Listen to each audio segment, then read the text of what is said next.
আজকে আমি আমার বাবার বাইকটা নিয়ে চলে যাচ্ছি বাগমারায়। সেটা কেন চলো তোমাদের ভিডিওর মাধ্যমে বলছি। আমরা এসে সবার প্রথমে চলে আসলাম এই কাকুটির দোকানে। কারণটা হলো আমি আগে বৃহস্পতিবারের দিন প্যান করাতে দিয়ে গিয়েছিলাম। তো বানানো হয়ে গেছিল, কিন্তু ইস্ত্রি করতে কাকুটি ভুলে গিয়েছিল, তার জন্য এখন ইস্ত্রি করে দিল। তারপরে কাকুর কাছ থেকে প্যান্টটা নিয়ে চলে আসলাম সিঙ্গারা কিনতে।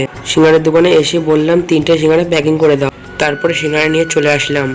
তারপরে আমরা 3জন বন্ধু চলে আসলাম। তারপরে সিঙ্গারাগুলো খাবো বলে একটা সুন্দর জায়গা খুঁজলাম। এই জায়গাটা এসে আমি আমার বন্ধুরা সিঙ্গারাটা খেলাম। এই মালটা দেখো তো কেমন গরম সিঙ্গারা খাচ্ছে। তারপরে আমরা বাড়ির দিকে চলে আসছিলাম, তখনই দেখলাম একটি কাকু রস বিক্রি করছিল। তারপর কাকুটির কাছ থেকে 1 গ্লাস রস নিয়ে খেলাম। তারপরে কাকুটির কাছে গিয়ে বললাম আর একটু রস দেওয়া যাবে। কাকুটি খুব ভালো মানুষ, তাই আমাকে আর একটু রস দিয়ে দিয়েছিল। তাই ওই রসটুকু খেয়ে চলে আসলাম বাড়ির দিকে।